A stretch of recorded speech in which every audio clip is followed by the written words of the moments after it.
each of you for making time to come out tonight. This is an important meeting. We are recording this evening's meeting to put online because we're going to want feedback from those who are here and those who are in our community. And so it's going to be not a formal setting, but it's going to be pretty structured where we're on camera and all of that. And then there'll be some engagement later. But I guess I should start by introducing myself. I'm Charles Dupree. I'm superintendent of Fort Bend ISD. And it is truly a pleasure to be with you this evening. As you know, we're calling this our Education Futures Conference. And we call it that because we're launching into a planning process to redesign and update our facilities master plan. So when you ask about facilities master plan compared to an educational futures conference and you say, what does that have to do with each other? There's a tight relationship because in Fort Bend, we don't just build buildings to have buildings and put kids in schools. We build buildings to deliver an instructional program. And in Fort Bend, our goal is to graduate students. Our vision is that we want to graduate students who exemplify our profile of a graduate. So that means we need spaces to deliver that instruction in a way that provides opportunity and access and all the experiences students need to be able to grow, to develop those assets in the profile of a graduate. So building buildings is important, but we want to make sure they're built right. And not just building more buildings, but the existing buildings we have, how do we use them? What does the enrollment capacity look like? How do we use them in terms of just neighborhood enrollment? Do we do academy programs? Do we do charter schools? There are so many opportunities for us as a large public school district to deliver amazing opportunities for our students, and we want to have that conversation very publicly with you and other members of our community because we're launching into a process that's going to involve a steering committee, our board of trustees, and many hours of staff effort during the next 4 months before we take to our board a draft plan. So my job tonight is to just kind of get the program kicked off as superintendent, to introduce and kind of say why we're here. Let me see if I can get this clicker to work. You're hitting the Okay, which button should I be hitting? sorry. This one right here. That's what I'm hitting. How about I go hit it for you? That would be great. It's reading it, it's just not moving. So that gentleman is Tracy Richter. He's going to be speaking to you in just a minute when he's not running the technology.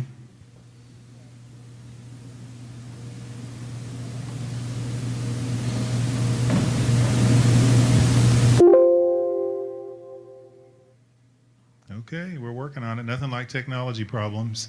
I'll go ahead and start talking. We've got a number of folks on our team this evening. I've introduced Tracy.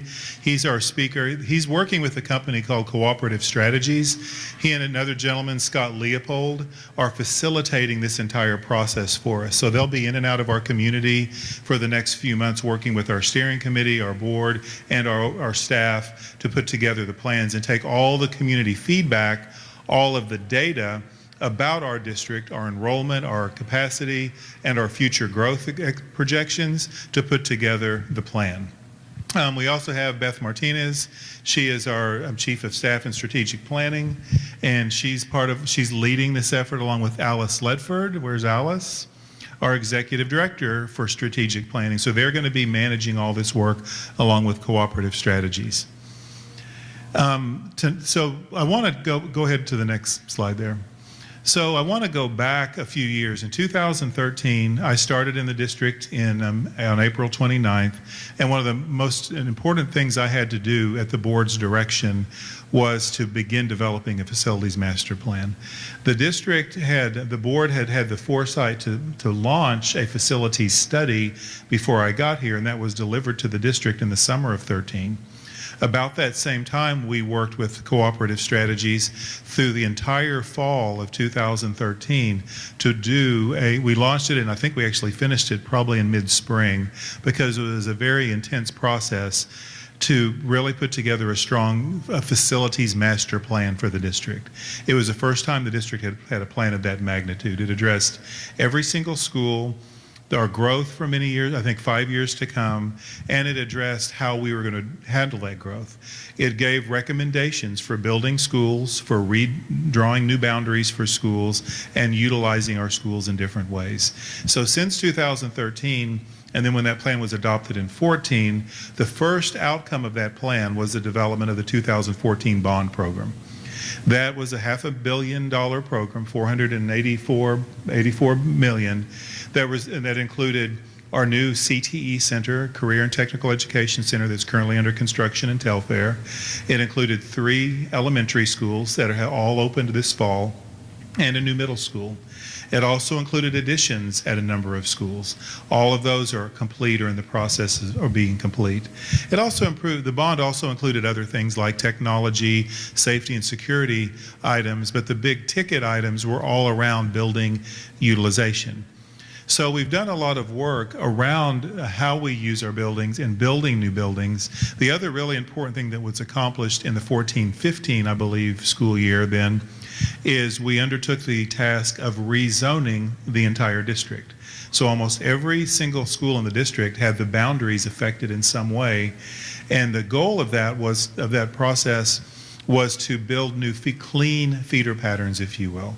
The board's goal was that all students should begin in an elementary and proceed with their peers in the same cohort group through middle school and through high school. So we reorganized the entire structure where it's a very clean system now. We have very few schools that split between schools. So when a class leaves in elementary, we're in a position now where most of the class, if not all of the class, travels together to middle school and then on into high school. And we're now in the 4th year of implementation of that program, and that has gone very well. So where we're at now as we move forward is we're now in a place where we're needing to take our building utilization and our space and all the facilities talk and transition it towards strategic and innovative planning discussions. What has happened also in the last 4.5 years has been our board adopted a new mission statement for the district. They adopted a new vision for the district, and probably most importantly, as I mentioned earlier, is they developed the profile of a graduate. And so as we start our work now, as I've already mentioned, our objective is to really bring the profile of a graduate to life in every school and to now inform how we use our spaces in light of the profile of a graduate. So just to kind of set the tone for the conversation, I want to talk a little bit about the profile, because this is something that our whole community weighed in on through a couple of different surveys, and our board also then sat down and spent many hours working through it. But this is a document, it's on all of your tables, you're going to use it a little bit later, but it's in policy now that all of our students will graduate with a rigorous academic foundation. That's a given. That's what we've always expected and what Fort Bend has always delivered on in a big way. But it also says we want them to have strong character. And then you can see below that a list of 7 attributes, and I'm not going to read all of this to you, but you can see these are 7 attributes that relate to our students being whole people, whole students, the complete child, not just an academically strong student, but a student who has character. They care about their wellness. They're compassionate citizens. They know how to be teammates, how to be collaborative. So we want our students to develop these traits. And we know that just sitting in 7 periods a day of math, English, science, and social studies does not accomplish that.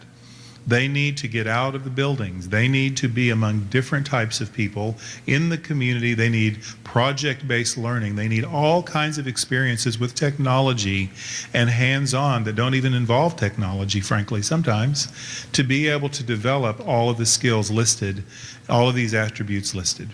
And so this is what our focus is as an organization. And so my goal tonight was to just, I guess, give you a brief overview of where we've been in the last 4.5 years and where we're going. So what I'm going to do now is to turn it over to Tracy, and he's going to spend the rest of our time this evening in 2 objectives. He's going to talk about what's happening in education today.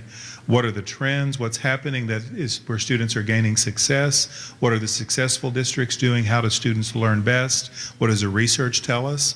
And we need to take all of that into account as we consider our future in the district. And then we're also going to have some table activities where you can engage and give us some feedback about your thoughts of where we are and where we need to go. So with that in mind, I'm going to turn it over to Tracy Richter, and you can go ahead. This will revolutionize education. No prediction has been made as often or as incorrectly as that one. In 1922, it was Thomas Edison who declared that the motion picture is destined to revolutionize our educational system, and that in a few years it will supplant largely, if not entirely, the use of textbooks. Yeah, and you know how that worked out? By the 1930s, it was radio. The idea was you could beam experts directly into classrooms, improving the quality of education for more students at lower cost. And that would mean you require fewer skilled teachers, a theme common to all of the proposed education revolutions, like that of educational television in the 1950s and 60s. Studies were conducted to determine whether students preferred watching a lecture live or sitting in an adjacent room where the same lecture was broadcast via closed-circuit TV. What would you prefer? In the 80s, there was no debating. Computers were the revolutionary solution to our educational woes. They were audiovisual, interactive, and could be programmed to do almost anything you like. Well, at the time they could run Oregon Trail, but their potential was obvious. Researchers suspected that if they could teach kids to program, say how to move a turtle around a screen, then their procedural reasoning skills would also improve. So how did it go? Well, the students got better at programming the turtle, but their reasoning skills were unaffected. Even by the 1990s, we had not learned from the failure of our past predictions. And I quote, "The use of video discs in classroom instruction is increasing every year and promises to revolutionize what will happen in the classroom of tomorrow." Video discs? Yeah, those giant oversized CD things. Remember when they revolutionized education? Nowadays, plenty of things are poised to revolutionize education, like smartboards, smartphones, tablets, and MOOCs. Those are massive open online courses. And some believe we're getting close to a universal teaching machine, a computer so quick and well programmed that it's basically like having your own personal tutor in a machine. A student could work through well-structured lessons at their own pace, receiving immediate and personally tailored feedback, and all without the interference of a meddlesome and expensive teacher. Do these claims sound familiar? Over the past 100 years, a lot of areas of life have been revolutionized, but education is not one of them. Revolutionizing education. What's the next silver bullet that's going to solve everything about education? Is it the smartphone? Is it the, I don't know, it could be telepathic next. I don't know what the answer is. But what facility plans do and linking to the educational environment of a school district has to be revolutionary and has to push forward and continue to change. The problem with change is it's uncomfortable. Always has been, always will be. When you move forward, when demographics change, when programs change, when boundaries change, when your school changes, all of that adds stress onto communities, and a tremendous stress onto communities. And then trying to make those decisions about how they're going to change, well, who does that? Is it driven by community members? Is it driven by your school board? Is it driven by students? Who is it driven by? So when we talk about the future of education, and I've used this term for a really long time, and as I introduce myself, I'll tell you my background, is that I've done this for a really long time. I've almost 20 years now. I know I don't look that old, but yeah, 20 years almost getting into this. Before that, I was a middle grades teacher. And so I've been around this a long time. I do the research. I'm in hundreds and hundreds of communities, and always asked, what is the future? And I look everybody straight in the eye and I say, I don't have a clue. Because you don't. As a 7th grade teacher, I taught for 7 years, and I taught under 3 different pedagogies of education. And I did it in a 650 square foot classroom with a 13-foot hallway where if kids needed to do project-based learning, they stepped in the hallway because there wasn't enough room in the classroom. Revolutionary. Because that was the place to go. So my name is Tracy Richter. I work with a company called Cooperative Strategies. I actually was fortunate enough to work on your last facilities master plan when we were DeYoung Richter. Anybody participate in that process at all? I know, I see people that are really familiar, and you snuck in right under my nose when I saw you. So that process was really, really intense, really focused on high growth, improvement of facilities, trying to get the capacities right, trying to align balance of enrollment, a lot of kind of logistics of facilities master plan that tried to engage some of that educational component that was necessary to keep moving forward. Now, did we achieve it? Well, we started to. But an update to this master plan is going to require a deeper dive. The easy stuff, and if you're part of that process, the easy stuff of trying to figure out how big buildings should be, when to build them, how much to build them for, boundaries that need to realign, what came first, what came second. And if you were part of that process, it wasn't easy. But that was the easy part. The next stage will be the difficult part. Because we're going to have to figure out, and part of the group activity tonight is going to be talking about this idea that there is something beyond bricks and mortar that creates a facilities plan. That creates a facilities plan that is the next level. Bricks and mortar will be a solution to that, but it can't be the only solution. So the district's in a really good place on a lot of those things now. You see where all that money went, a lot of different places. But eventually we're going to have to go back to that four-legged stool that still hasn't disappeared since the 5 years that I've been here. But looking at those conditions and enrollment and cost and an educational framework are all critical elements to doing a facilities master plan. But without any of these things, it doesn't do any good. And first and foremost, it has to align to that district goal and those objectives, including the profile of the graduate. And if it doesn't do that, let's not do this. Because it doesn't meet your objective. Facilities have to align to that objective. Sure, are we going to look at construction? Are we going to look at renovation? Are we still going to look at repurposing? Are we still going to look at program and grade configuration? We're all going to look at all of it because that's what our facility plan requires. But the next step is making sure that we get this programmatically right, whatever that means. And programmatically may be not what you think of today. The most difficult thing that we try to do is to think forward in education. It is hard to do because you see what's working now, but it's going to be in constant improvement. Any successful program that's been in good program over the years is always reinventing itself. It's always thinking about how do I do this better and what's my next level? Is it the space type that we use? Is it the delivery model? Is it inside the school? Is it outside the school? Is it using community partners? Is it using colleges? Is it using... Just go down the list of all the different delivery models that our kids have opportunities for. And the school is just one mode of it. So we're going to get to that, but I want to take you back just a little bit. And this is important, and you're going to think for about the first 10 minutes of this is why is he talking about this stuff? But I think this is really important because I think you're going to have to look back to look forward just a little bit. So you see up there I've got a couple of old guys up there, Plato and Aristotle.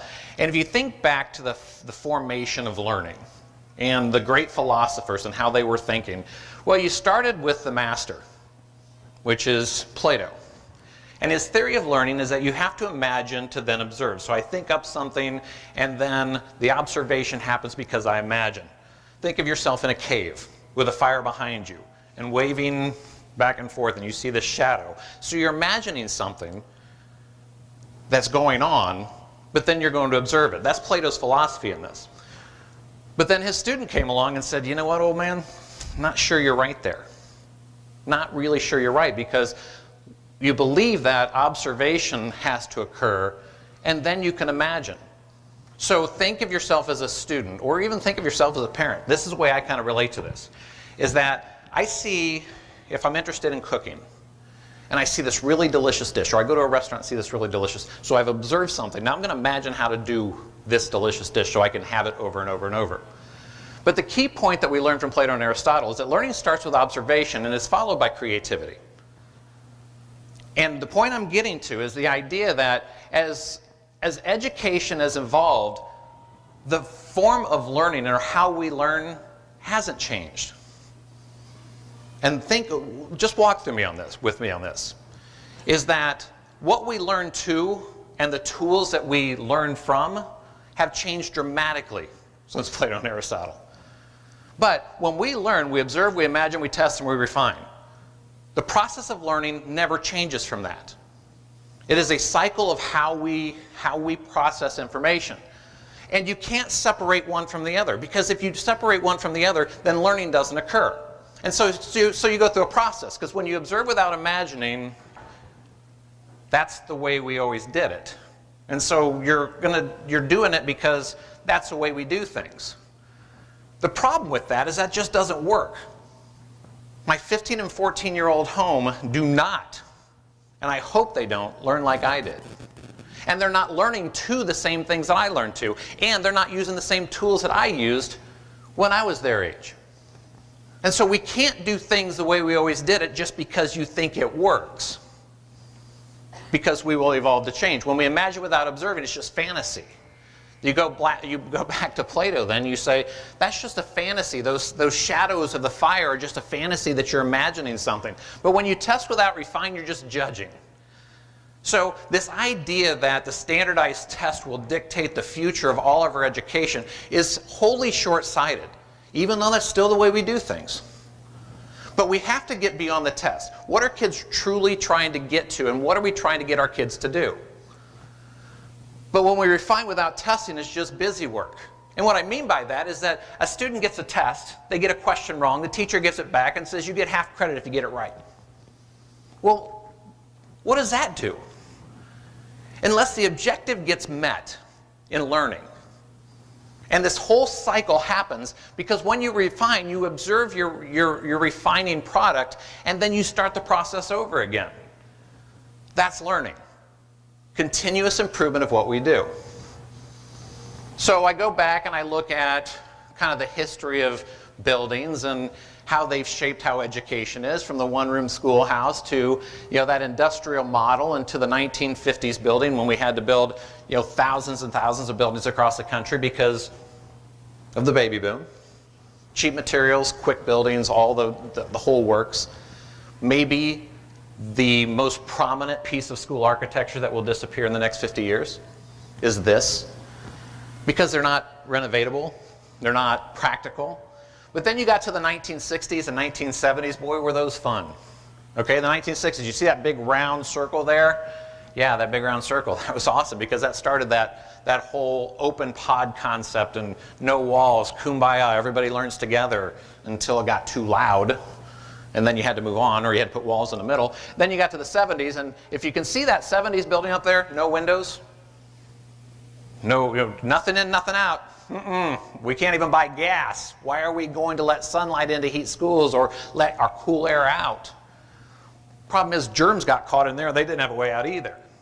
And so we had to change our way of thinking then. So we get into, you notice there's no 1980s on there? Well, it's because we didn't build schools in the 1980s. In the 1970s, remember, we were sitting in line for gas. We didn't have time to have kids. So we didn't have any kids born in the 1980s, so we didn't build buildings in the 1980s. Then all of a sudden, we revolutionized to the 1990s, where that 1990s school is that pod concept, where you put science and math and social studies and English, and then the administration right in the center of them, and everybody did the pod. So you could either do 9th grade, or you could do teaming, you could do a lot of different things in the pod. Great concept, and we're still kind of on that concept today as we move forward. However, we're refining it. We're trying to refine it. But what does the future hold when it comes to facilities, and how we develop facilities is the big question. It is my personal opinion that the first 20 years of the 21st century have been kind of a wasted model of real innovation, because we still think it's just bricks and mortar. That all this great stuff that's happening in these designs here still don't quite get us over the top. Not quite. But they're getting there. So you can see there's small group learning, there's large group learning, there's individual learning, there's a lot of different things that can happen in an individual space. But what is that future? And how do we do it? It is my contention that we should build buildings that can never be identified by the era they were built. Like you just saw on the last slide. Because everybody's seen a 1950s building. Almost everybody's seen that 1970s building. You've probably seen an old building, especially anybody from the Midwest around here. You've seen plenty of them old buildings, and they're still there, and they ain't getting rid of them. But we need to start moving forward. And the school, although will always exist, I'm a proponent that the school will always exist, but the shape of it will look different. As of Monday, that was the world population, and I think it's gone up since then, maybe a little bit. There's all kinds of projections out there about what the world will be in 2050. Sometimes you hear 11 billion, sometimes you hear 12. I've heard 6 billion. I've heard we're just going to basically eat our young and go backward. Okay, so there's a lot of different opinion out there about the world population, but the key to the world population is that 8 billion has never been so small, ever. And as we continue to grow, it becomes smaller and smaller. By 2050, it is projected that 1/5 of the world's population will be on the continent of Africa. That continent that is responsible for all those natural products, all the farming stuff that comes out of there, all the foods, that's sarcasm, okay? It is a country that will vastly grow in population, that doesn't have the natural resources to support itself, but has to be supported on an international level, on a bigger scale than we've ever imagined. About 4 years ago, I read something on the BBC research data site that talked about by 2035, we're going to need 2 globes to support our current rate of consumption. 2. We only got 1. We're not making another one. So, to most of us sitting around the room, it may not matter. But to my 14 and 15-year-old, you can be darn sure it matters. Because my son and my daughter are going to be in that world. And they're going to have to be prepared on different ways that we communicate, that we populate, that we feed our population, that we resource our population. All of those things that we were glad enough to hand on to them. That's why it matters. That's why when we look at something that global that we do. Because look at this, the greatest generation, that baby boomer and the greatest generation, all of a sudden the baby boomers are not our biggest generation.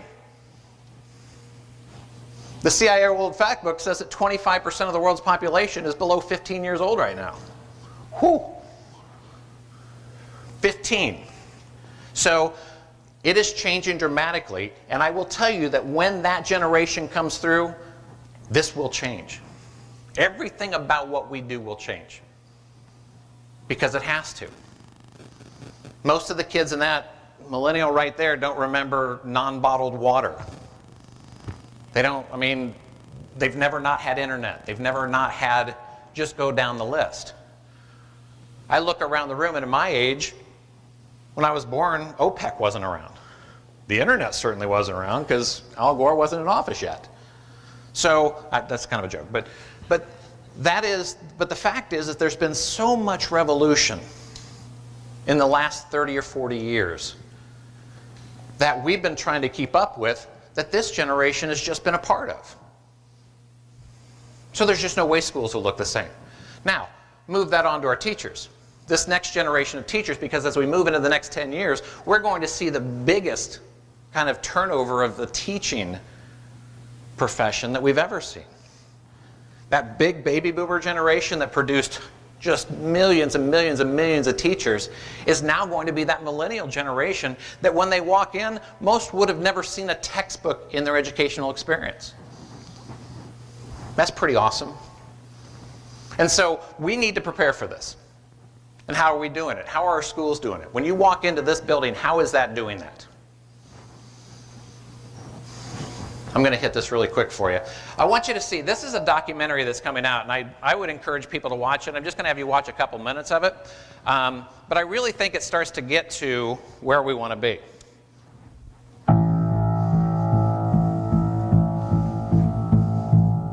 We divide the day up in high schools into bits of time, into 40 or 50-minute blocks typically, and then we ring bells and people start to shuffle around the building and do something else. That's an organizational device, it's not an educational principle.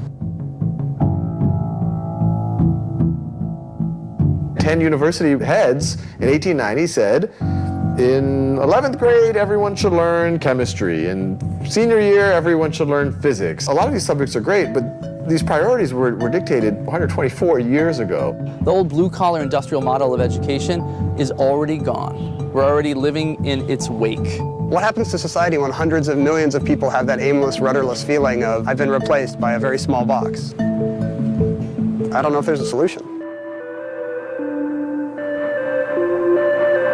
We call learn in different ways. This isn't the way to do it. This is the way that I did it. If the assignment is you get it back and you crumple it up and throw it in the trash can, that's kind of one student experience. And if the assignment is to produce something that you're going to present to professionals in the field, that's completely changing the whole dynamic. We are trying to have that type of perplexity and curiosity get inculcated in our students. Saying your parents, all your friends' parents, and a bunch of people you don't know are gonna be here to see the work you did. It creates an aspect of authenticity, because we are creating something for an audience. The things I think in life that give us some of the greatest satisfaction is making something that wasn't there before. And I can't wait for that moment when it does work and I'm completely done with it. And it's like all leaves. It'll be one of the greatest moments in my life. When kids have that feeling, it's transformative for them. I made this, and everyone's coming to look at it.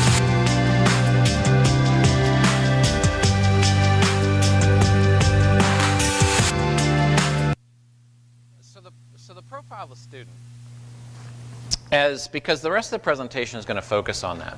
But what we first understand is that no child learns alike. There is still a place in schools for lecture and discussion. There is.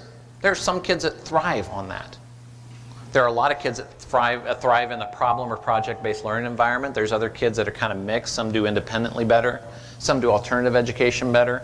I mean, there's just so many different ways. And so there's no one solution here. And there just can't be. You know, this weekend, and I don't remember the last time I did this, I was tasked. So every year I get to host a Super Bowl party at my house. It's kind of fun, have some friends over and enjoy the evening together. Get everybody to their house. Where I live, it's good to get people out of their house in the wintertime because they just start glazing over if they don't. So, but my wife informed me that until I get that wine cabinet built in the basement, I can't have this party. So this weekend I took the cars out of the garage and I turned it into a wood shop. And without being on a saw for, I don't know, 20 years or so, borrowed my old neighbor's saws and got them in there, got all the right tools, got everything set up, and by the time the Home Depot guy finally kicked me out because he said, you better get started on this project because I'm tired of talking to you. So I got started on it. And 11 o'clock, I had a friend come over. At 11 o'clock, our wives walk in the garage and they say, are you guys about done tonight? And I'm like, what, it's 8:30? And they go, no, it's 11 o'clock. I'm like, oh my gosh. The next day I go to church, I go back to Home Depot because I had to restock. Next thing I know, it's 9:30 at night. And the sense of satisfaction, and the one thing that could take my mind off of everything, because as a business owner, I'm always thinking about my work, and it's just hard to get out. And I think you might do the same thing. I found something that completely took my mind off something, that created a product that required every math skill, every logic skill, every skill that I ever learned to make sure that I had the right cuts and the right angles and make sure that all the measurements are right so a wine bottle wouldn't fall through that big rack when she put it in there and got really mad at me for breaking an expensive bottle of wine. This is education. This is the idea that we produce something, whether it's whatever widget you saw on there, whether it's a wine cabinet, whether it's a model piece of paper or the test that they accomplish something, there has to be that. But all the spaces and all the facilities that we have require all of those things to be in there. And so we have to make sure that we're changing our environments along with what's going on. So we start with being equipped for life. Now, I'm going to jump right in, and I'm going to tell you that millennials are just so much different than we are, and they think a lot different than I do, ever will. I have Alex Boyer, who you may meet in this process, is 26 years old. He is a brilliant GIS analyst for us. We're doing this little project in Filer, Idaho, and we're driving out from Boise. It's about a 2.5-hour drive, and we just start talking about his future. And I said, what are you going to do? I mean, what do you guys do as 26-year-olds today? I mean, I'm curious. I'm interested. And, you know, he talks so much differently than we do about what they're looking at. But, you know, the first thing that him and Hannah do, his fiance do, they're committed to health and wellness. The generation really thinks about, even though we think about this generation as sitting behind and just gaming and doing all that thing, they really are focused that their lives are going to be for a long time. And so they're going to have to support that kind of mentality. And so They certainly are looking at better foods than we ever looked at. I mean, all the opportunity. I mean, they do fresh market, they do the farm market, they do almost store to table every night. Not like my generation, that you pulled the Bisquick out of the sour cream and you made something with it. Because you could. And so, but they're a whole lot different than we are. But even beyond that, what we're looking at in a generation today is it goes beyond the college experience.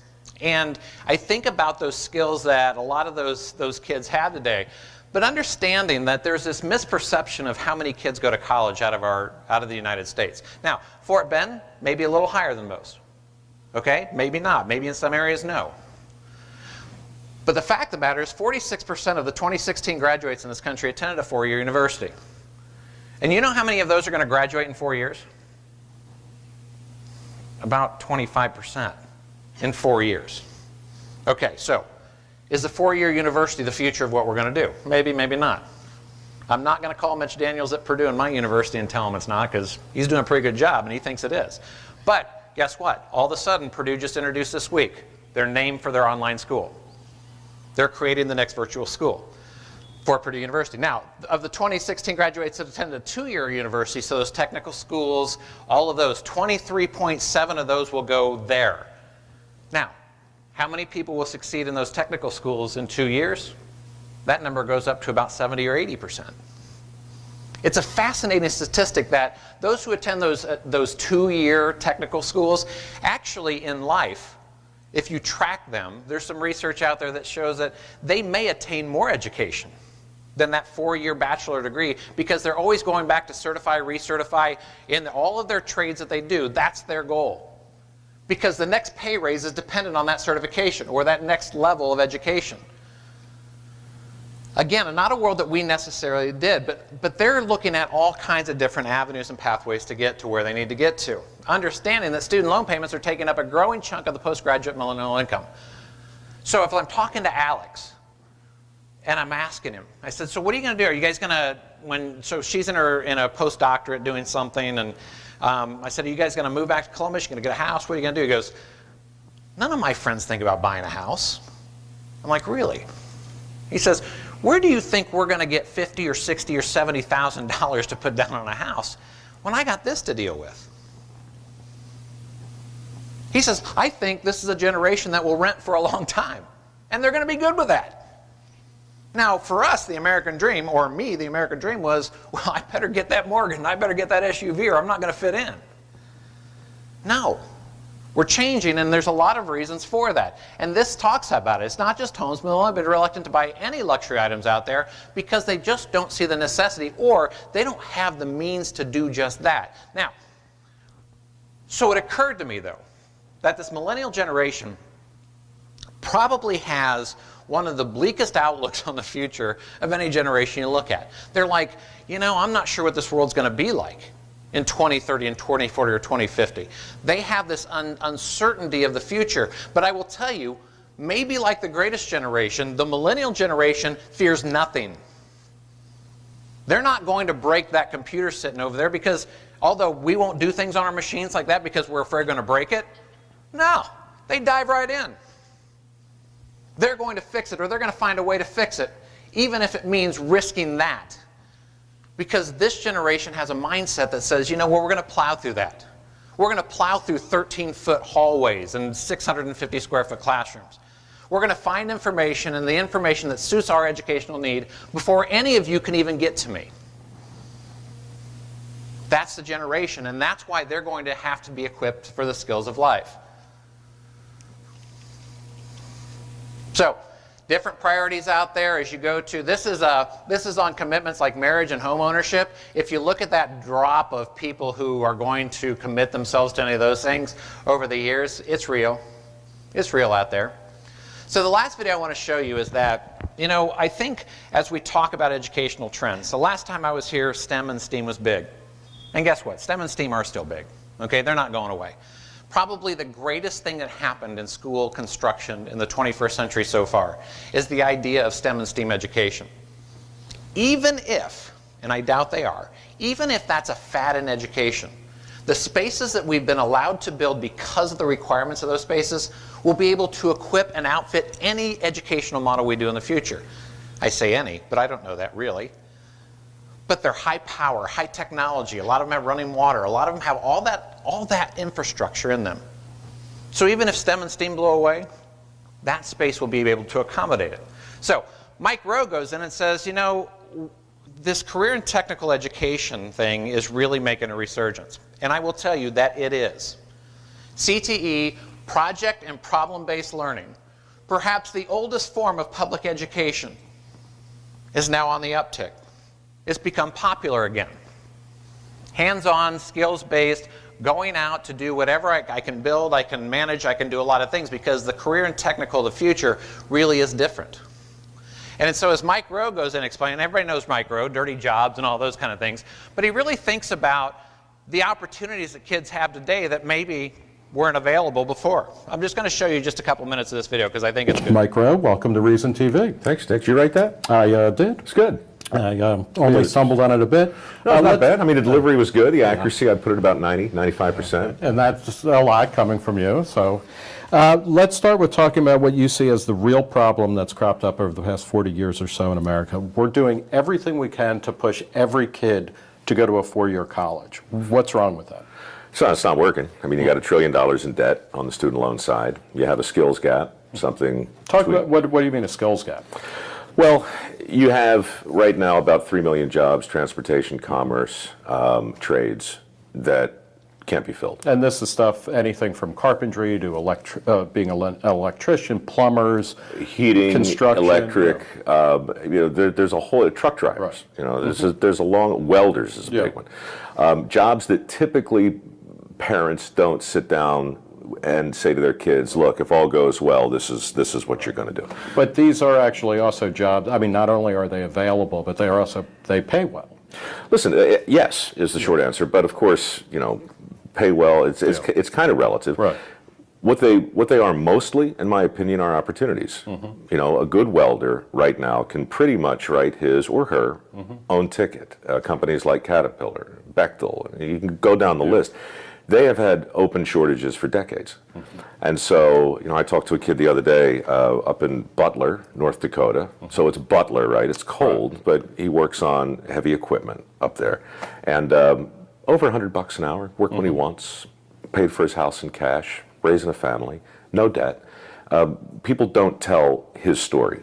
Ever. So that's part of the problem, is that instead we're telling everybody, you know, just you got to get that sheepskin, you got to get the college BA, otherwise you're not going to be happy, you're not going to have any opportunity. It feels that way to me. Yeah, I mean that was my experience in high school, and I still hear the same platitudes today. Talk a bit about that, because you have a great story about how you were in your high school guidance counselor's office and you saw a sign that said, "Work smart, not hard." Mr. Dunbar, yeah. Well, he called me down, as I guess, you know, millions of kids have been called down to talk about my future. And he was looking at some test scores and said, look, you're not an idiot. You know, you got a shot at James Madison University of Maryland, maybe some other schools. Here's what I would suggest. And I said, I don't have any money. But more importantly, I don't have any idea what I want to do. So while I figure that out, you know, I thought I'd go to a community college, at which point he says, well, that's way below your potential, and pointed to the poster that said, work smart, not hard. The thing about the poster wasn't just the bromide at the bottom, it was the image. On the left-hand side, you've got a college graduate, recently matriculated, cap and gown, sun setting behind him, looking like he owns the world in the future. And next to him is a mechanic holding a wrench covered in grease or something worse, looking down at the ground like he won the vocational consolation prize of all time. And, you know, that was a very specific PR campaign for college, for higher education. And we're talking, this is what, like late 70s, early 79. 80s? Yeah. Okay, so I want to stop there because I think that just makes the point. I think that point is that, you know, that bright future of that cap and gown there is still a good future, no question. My 4-year university degree has served me well, no question. But hasn't served. I've got a twin brother. He didn't go to 4-year university. He does very well. He's a leading fireman in his department, head of the union, a lot of different things, and very successful in his community. And so there's a lot of different things that Mike Rowe says about, about where things are going. And so when we look at kind of labor projections out there, I think obviously we don't shy away from the idea that medicine is the big, as this generation still continues to age and get older. We still have this population that we're going to have to serve for a very long time. And so the service industry in medicine is really out there. And what I always find fascinating about, and I talk about this a lot, is that probably since 2013 or 14, when I was doing these futures conference in the early part of the 21st century, you would see technology something, technology something, technology something in the top 10 jobs in the next 20 years. What you don't see in here is the word technology. But understand that technology is influential on every occupation that we do. And so we think about then, okay, what are the spaces or what are the things that we're doing in our schools that are going to contribute to all these? And so, and this is actually local. This is local information in the Houston area. And then, but as I look a little further, you get into the metropolitan statistical area, and you can see management, and these are percentage of the workforce and the median hourly rates. And you can see that, the rates are going up in a lot of things that happen, but they're not always going to be equal, and we know that. Now, there's always going to be a service sector out there, and there's always going to be kind of that mid-level and then that higher level management, all that happens. We get that. But the idea behind education, and I can't get away from this, is the idea that if we're preparing our students to go in and do those service jobs, but if they want to go beyond that, let them go beyond that. Prepare them to do whatever they want to do. So if a person, and I go back to that movie Coming to America with Eddie Murphy, and if a person wants to wash lettuce before they become the assistant manager, and they want to do it, let them wash lettuce. But prepare them to manage McDoodles. Prepare them for that. And that's the key to what we're going to do. So all these skills and all these occupations you see, they're going to change, and they're going to be different. Because I'm going to tell you, at 14 years old, the age of my daughter, I could have never told you that I was going to be an educational facility planner. I don't even know if anybody knows that exists today. But it's not what I prepared for, but it's certainly something that I was preparing for. And I think this is kind of interesting too. So this is on the U.S. Department of Labor Bureau of Statistics and the 2016 to 2026 projections. And these are just interesting because some of that solar voltaic and wind turbine technicians, so you see in the next 10 years that number of labor force is going to go over 100%. They're going to double the need for solar voltaic. Then 96% for wind turbine technicians. I already know two people that I went to school with, their sons are doing this. They're 23 years old and they're making like $90,000 a year. I mean, it's crazy. Now, it's dangerous, but it's crazy. And then look, oil rig labor, 26% increase in the labor market. Now, but what's interesting, and I know this is dangerous to say in Texas and Oklahoma, and I get that, so don't run me out of the room yet, because guess who the biggest employer of these people are? The Shells, the BPs, these are the companies that are pushing forward these alternative sources and creating jobs and creating right here in your backyard. They're there. And so, again, we're preparing for something different that achieves the same goals. The servant leader. Becoming a generation that decides that the last sees the empty classrooms, lost childhoods, and wasted potentials. The servant leader is important to the profile of the student. And we know that. Because the servant leader is going to take care of a population that increasingly will become in need. We see a gap that continues to increase that we can't seem to solve. Probably, and I believe, and I do this a lot, but the biggest impact I see on education today across the country, and I don't care if I'm sitting in Texas or rural Tennessee or in Virginia Beach, Virginia, is poverty. Poverty is very difficult to overcome. We can talk about ethnicity, we can talk about race, we can talk about religion and all that, but I will tell you that poverty ignores all that. Poverty goes across race lines, it goes across ethnic lines, it goes across every line that we can define, and every child gets impacted by it somehow. In some way, shape, or form, whether they see a student in their school or they are driving somewhere, they're going to experience what this is about. And to be a servant leader and to understand that there's going to be need, that we are going to work together as a community and as a village to make sure this works, will be increasingly important. The two largest influences on educational attainment or objective learning is direct instruction in the classroom and socioeconomic status. Those are the two largest impacts. So this matters. And to be a servant leader, to understand that. Now look at this, the 10 hungriest states. Now numbers on the map indicate percentage of households at risk of hunger. But 14.5% of average of all states of households are in risk of hunger. 15% of maybe the greatest country in the history of the world. 15%. And it happens right under our nose. When you can see this online, which will give you a better indication, but poverty does impact a children's academic performance. I remember it was a few years ago when my grandmother died, and she lived up near Gary, Indiana. And Gary has been a city that has been in decline for a long time. And I hate to see this because it's a part of my family. And as we're driving through Gary, and I'm seeing a rundown school, and I'm seeing a neighborhood that's kind of run down and all that, and I looked at my family and I just simply said, you really think that they're worried about academic performance at this building? These are kids that are hungry. They don't have coats on their back when it's cold. Do you really think that academic achievement is their #1 goal? Because if we can't get to this, and everybody understand that we all serve each other, and we need the spaces and the environments to really promote that in our buildings. What are those spaces? So you can see there's all kinds. You guys aren't, 6 months removed from seeing some of the biggest servant effort that this country has ever seen. And this is not to bring up bad memories or to hit a raw spot with you, but as we sat in maybe the safe places in our country like the Midwest that didn't get hit by this, we sat in awe of the servitude of Houston, like we've never seen before. This is what this is about. Because it's my guess that these climate things that are happening all over the place aren't going to settle down for a while. We're going to see big storms, and we're going to see droughts, and we're going to see heat, and we're going to see cold, and we're going to see a lot of different things happening. And those are reality of the world we live in today. So we have to be prepared for that. We have to be effective communicators. It is not a matter of if our kids are going to learn something or get information. They're going to get information.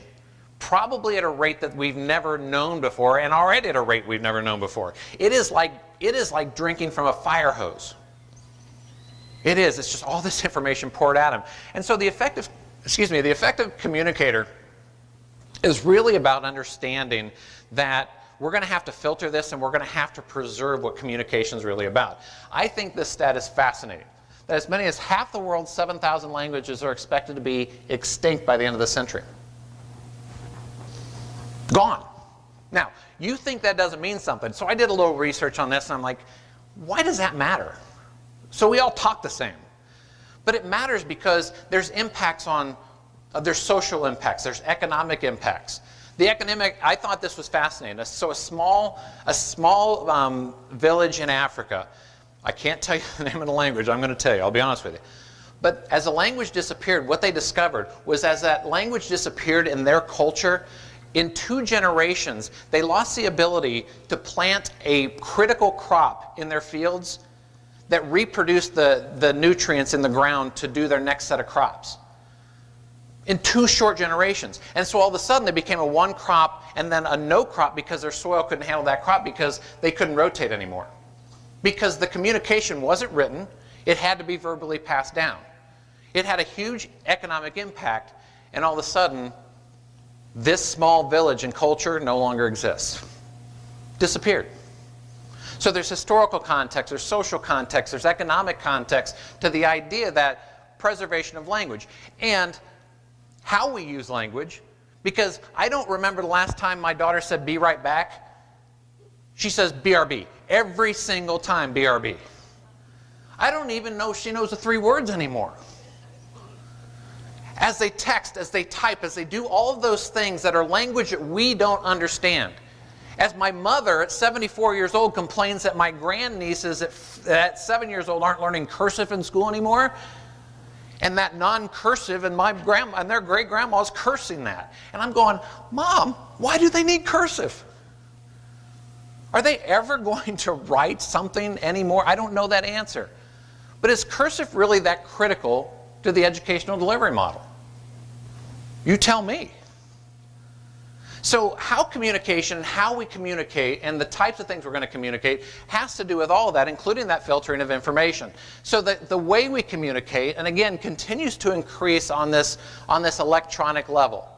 People writing letters, and I saw some statistics on postal letters and all those kind of things, and the declining billions of letters that aren't being sent anymore, and the growing social networks, and wondering what's going to happen there. Look, it's hard to keep up with all of them.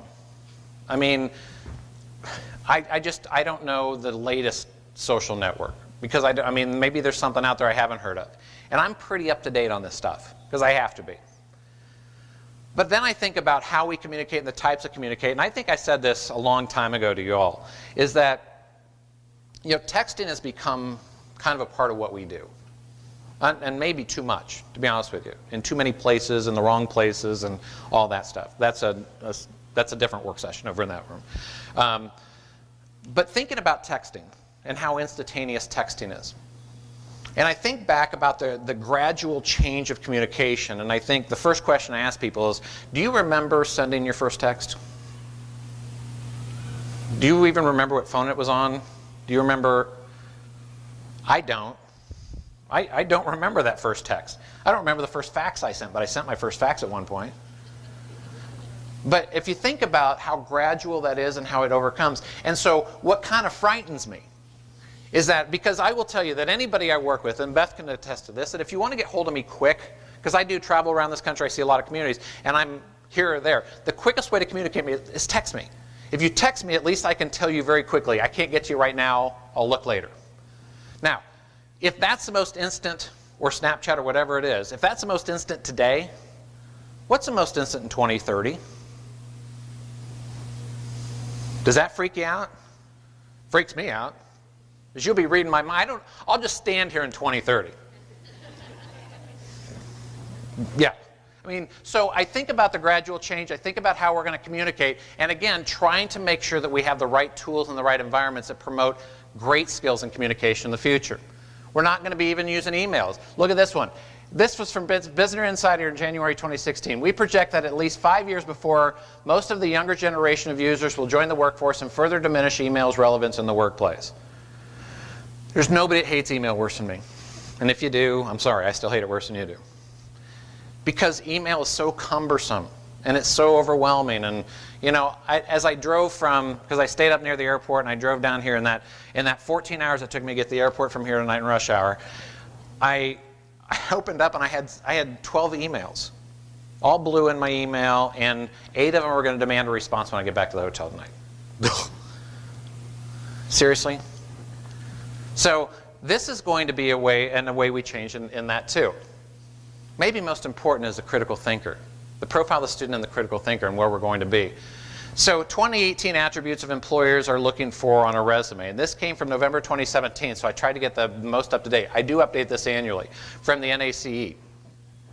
If you look at this list over here, these are the attributes that they're looking for on a resume. Problem-solving skills, ability to work on a team, communication skills, leadership. If you read through the profile of a student, coincidentally, you may find most of those words. That is being the critical thinker, a lot of those skills. I will tell you that in 2012, number 3 on this list was college degree type. I don't even see college degree type on there anymore. So, changing, skills, critical thinkers, all those things, again, how do our environments support any of that? The compassionate citizen, once again, I'm going to jump to, this is a very familiar site. As we go into that compassion of the citizen out there, we really get to this idea that we are addressing and we are working in a society today, and it doesn't take long to turn on any news network today to see the rapidly changing societal norms that we're going to be getting to. In all the movements that we've seen in the past couple of years, this matters. Because, again, our environments have to support the mean to get out of not just bullying, but the idea of equal across the board. And so no matter what part of town you live in, no matter what background you have, when you walk into the educational environment in any building, it should be of equal or better than the last one. There's no question. And so that compassionate citizen recognizes that we're going to move through this, and they're going to be able to handle, if we prepare them the right way, handle a lot better than we are, or certainly that generation that's been causing all this stuff. But what's amazing is that we can't lose sight of the idea that we are already a compassionate society. Somehow they put numbers to this stuff, and I don't get how they put numbers to this stuff, but I went on the national level and see that the estimated value of volunteer hours in this country is about $184 billion worth of volunteer hours. That's amazing to me. But if you even get close